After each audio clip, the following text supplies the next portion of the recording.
에서 김민희였습니다.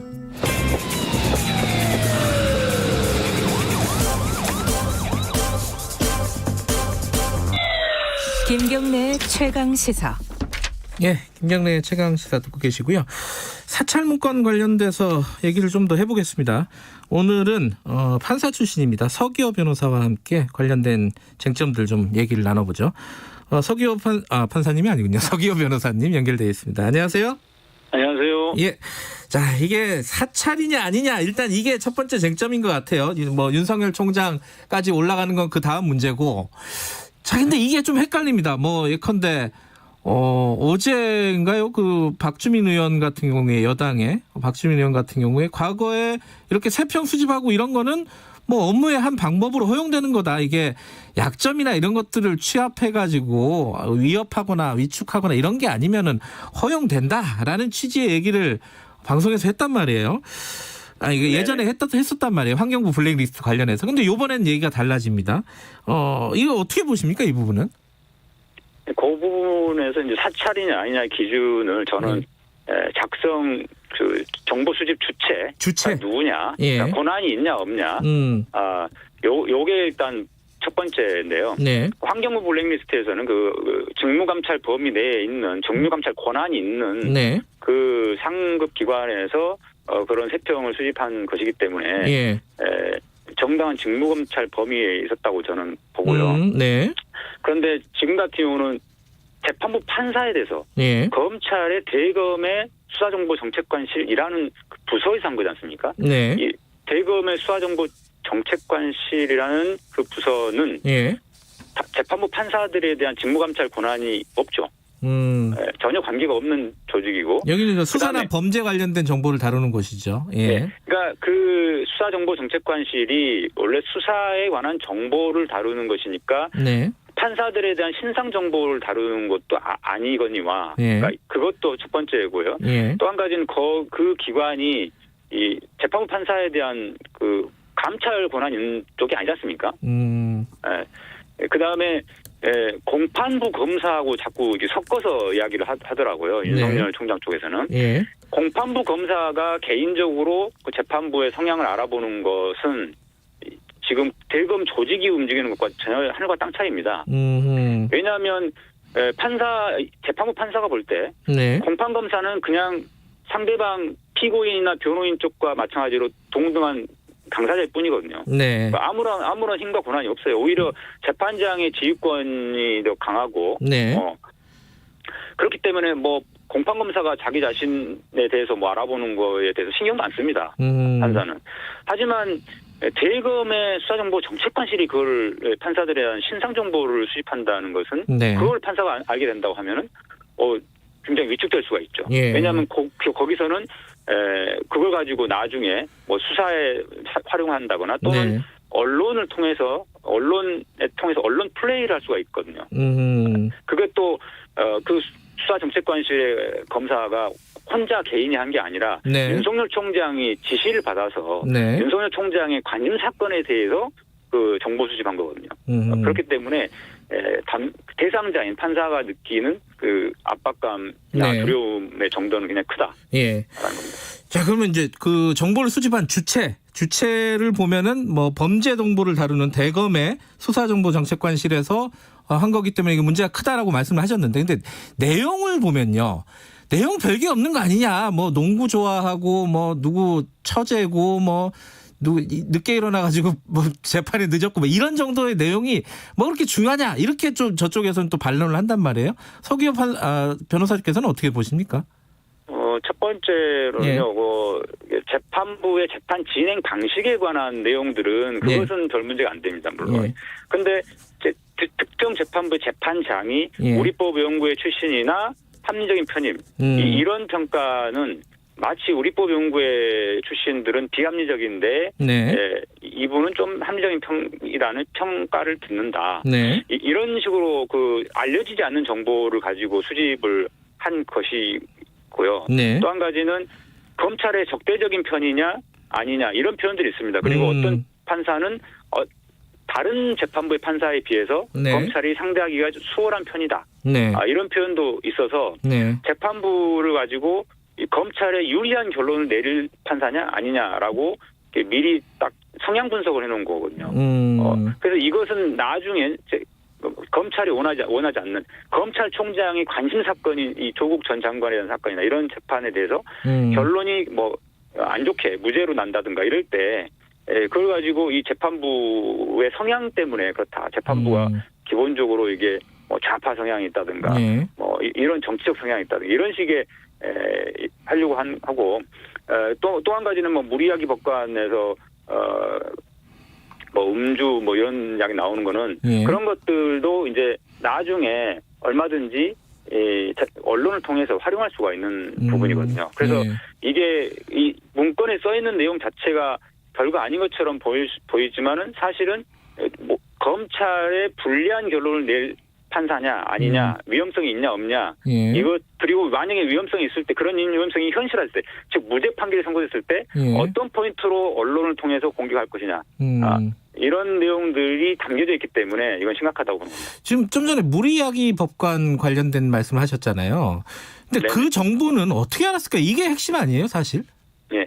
그 무리야기 어떤 판사가 무리야기 법관 명단에 올랐다더라 라는 이야기를 들어서 썼다고 이제 그 담당 검사는 해명했습니다. 그 어디서 들었다는 걸까요, 그게? 자, 그런데 그 2016년도라는 연도가 특정되어 있는 것이라든가 그다음에 그거를 그 무리야기 법관 명단이라는 게 뭐 여기저기 알려져 있는 게 아니지 않습니까? 언론의 보도에도 그때 몇 가지 사례로 나오는데 그 언론에 보도된 사례들은 그 소위 말하는 소장파 판사들, 행정처의 어떤 방향에 대해서 비판적인 판사들에 대한 블랙리스트 문건이었고 거기에 등장하는 분들 이야기고 이번 사찰 문건에 나온 무리야기 법관은 그야말로 비위에 관한 겁니다. 그렇기 때문에 그것은 공개된 자료도 아니고 그 사법농단 수사를 담당했던 수사팀이 증거물로 확보한 그 명단에 있는 겁니다. 그렇기 때문에 이것은 그 명단이 유출되지 않는 이상은 알 수가 없는 거죠. 그 부분이 또 핵심 중에 하나일 것 같은데 자 그러면 지금까지 말씀하신 내용은 주체라든가 문건 작성 주체라든가 문건의 내용에 대해서 얘기를 했는데 근데 이제 문제는 이게 과연 윤석열 총장이 책임질 일이냐 죄가 성립되느냐 이 문제거든요. 근데 거기에 대해서 그 감찰 담당관실, 법무부 감찰 담당관실에 파견돼 있는 이정화 검사가 자기가 이제 검토를 해보니까 죄가 성립되지 않는다라는 의견을 올렸다는 거예요. 이거 어떻게 보십니까, 이 부분은? 네, 그것은 직권남용죄가 되는지 여부를 검토하는 역할을 그분이 맡으셨는데 자기가 검토해 보니까 대법원 판례가 이 직권남용죄를 워낙 좁게 해석을 하고 있어서 엄격하게 해석하고 있어서 그러니까 무죄될 가능성이 많아 보인다. 그런 의미로 이제 보고서를 작성했다는 거죠. 그것은 대법원 판례가 그런 경향이 있는 건 맞습니다. 하지만 그렇다고 해서 이 직권남용죄를 그러면 검찰은 대법원 판례가 그러니까 거기에 따라서 수사도 하지 말고 기소도 하지 말아야 되냐. 이건 다른 문제거든요. 그러니까 제가 보기에는 대법원에서 그렇게 직권남용죄를 좁게 해석하는 거는 굉장히 잘못된 방향이고요. 지금 시대의 흐름과 역행하는 거고 특히나 사법농단 수사의 재판의 대상자인 이 양승태 대법원장이라든가 관련 판사들이 다수가 지금 여기 관여돼 있다 보니까 지금 판사들이 직권남용죄를 더 좁게 해석하고 있습니다. 그런 상황에서 그런 판사들 대법원의 판례 경향이나 판사들의 판결 경향에 검사가 따라갈 필요는 없는 거죠. 그렇기 때문에 일단 이정화 검사가 그런 의견을 냈다고 해서 이 법무부가 그럼 그 의견에 따라서 무조건 직권남용죄 수사를 하지 말아야 된다. 이거는 잘못된 생각이고요. 이정화 검사의 주장은 자기가 그 의견을 첨부를 했다는 거예요. 편찬을 했다는 건데 그게 자기에게 얘기도 없이 삭제가 됐다는 거예요. 일부가. 그건 어떻게 봐야 되죠? 이게 또 법무부 얘기는 또 달라요. 이게. 법무부는 삭제한 적이 없다고 하고 있기 때문에 그건 사실관계를 확인해 봐야 될 문제인 것 같고요. 그다음에 또 한 가지는 중요한 거는 이제 직권남용죄가 되냐 안 되냐는 별개의 문제고 지금 핵심은 그럼에도 불구하고 그러니까 직권남용죄가 설령 무죄가 난다 하더라도 굉장히 이거는 직무상 의무를 위반한 것 때문에 징계 사유는 된다는 겁니다. 또 이제 이 중간에 이건 절차상의 문제에 해당될 수도 있는데 이 그 사찰 문건 관련해 가지고는 마지막까지 이게 그 관계자들 그러니까 감찰 담당하신 관계자들이 몰랐다는 겁니다. 그 김용규 뭐 형사 1부장, 인천지검 형사 1부장도 마찬가지로 마지막까지 몰랐다는데 마지막에 갑자기 툭 튀어나왔다는 거예요. 이게 약간 급조된 거 아니냐. 이 그러니까 검사들 내부에서는 그런 얘기들이 좀 돌고 있는 것 같아요. 여기에 대해서는 뭐라고 얘기를 해야 될까요? 네, 그 부분도 이제 이제 뭐 사실관계 확인돼야 되는데 지금 문제가 언론에 보도되는 것들 보면은 네. 윤석열 총장 측의 입장과 괴를 같이 하는 그쪽의 검사들의 주장은 실시간으로 언론이 보도되고 있는데 법무부에서 해명하는 내용들은 보도가 제대로 안 되고 있습니다. 그래요. 그래서 지금 언론 보도만 가지고 네. 누구 말이 맞는지를 이렇게 정확하게 파악할 수 있는 건 아니고요. 또 한 가지는 검찰총장에 대한 징계 청구 자체가 이제 초유의 사태다 보니까 지금은 직무 배제 명령 이 부분이 지금 쟁점으로 돼 있지만 사실은 징계 청구 그에 따른 나중에 뭐 해임 처분도 갈 수 있는 이런 상황이지 않습니까? 이 사태가 초유의 사태다 보니까 또 검찰총장을 감찰하는 것에서부터 시작됐는데 이 그 부하인 검사들이 평검사들이 상급자인 최고 상급자인 검찰총장을 감찰한다는 게 굉장히 검사들로는 두려운 겁니다. 그러다 보니까 지금 이 검사들이 되게 주저주저했던 것 같아요, 많이. 그런 문제들 때문에 법무부 장관 입장에서는 그런 정상적인 그런 결재 라인을 다 일일이 거칠 수 없는 상황, 어떤 긴박한 상황이 좀 있었다고 봅니다. 지금 오늘 집행정지 재판이 열리잖아요, 그죠? 네네. 직무 배제 처분에 대한 집행정지 재판이 열리는데 이 부분은 오늘 판결이 나올 수도 있는 건가요? 어떻습니까, 이거는? 네, 그렇습니다. 이 오늘 열리는 절차는 일반적인 재판 절차와 달리 신문기라고 해서 간단하게 이제 진행이 되는데, 그래서 이거에 대한 결론은 뭐 언제 내린다 이런 게 없어요. 그냥 말 그대로 결정문을 송달하면 끝납니다. 선고기를 따로 잡지도 않고요. 그렇기 때문에 오늘 결론이 날 수도 있고 내일 결론이 날 수도 있고 심지어는 2일 날 있는 징계위원회 지나서 3일, 4일 후에 나올 수도 있습니다. 근데 지금 이게 징계위원회와 징계가 어떻게 결정하느냐와 이 법원 판단이 약간 배치되는 형태로 나오게 되면은 굉장히 혼란스러운 상황이 연출될 가능성도 있다. 이렇게 보여지는데 어떻게 보십니까? 그게 이제 국민 여론상으로는 그럴 수는 있습니다. 이제 우리 국민들이 볼 때는 그렇게 충돌되는 걸 보일 수 있죠. 예를 들어 그 두 개가 약간 다르게 나올 때는. 하지만 이제 법적으로 따져보면은 이렇게 충돌되지는 않습니다. 예를 들어서 법원에서 직무 배제 명령에 대한 집행 정지를 받아들인다. 윤석열 총장 승 이렇게 결정을 내리더라도 그것은 그 요건이 이 직무 배제로 인해 가지고 현저한 손해가 발생할 우려가 있느냐, 그리고 긴급한 필요가 있느냐, 요걸 기준으로 판단하는 거기 때문에 해임에 이를 정도로 중대한 위법이냐 아니냐 이게 쟁점은 아닙니다, 사실은. 그래서 그런 결정이 난다 하더라도 그 다음에 징계위원회에서 해임 처분을 하는 것이 법원의 결정과 충돌되는 건 아닙니다. 법적으로 따지면요. 법적으로 따지면은.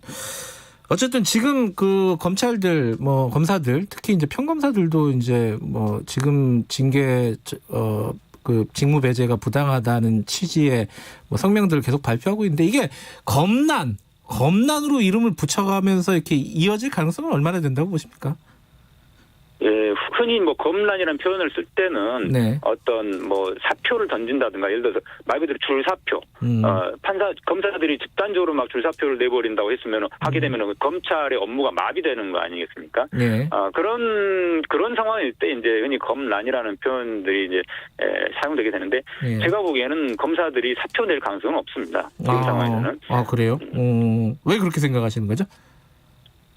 뭐 이게 이제 예를 들어서 사표라는 게 지금까지 검사들 사표 내는 경우는 주로 고위 간부들이 승진 가능성이 있었는데 또는 검찰총장이 될 가능성이 있었던 사람들이 그게 이제 그 가능성이 없어졌을 때 또는 인사에서 쉽게 말하면 좌천되거나 뭐 이럴 때 하는 게 주로 사표를 쓰는 거지 않습니까? 시간 다 됐네요. 여기까지 드려야겠습니다. 서기호 변호사님 고맙습니다. 네, 감사합니다. 오늘 여기까지 할게요.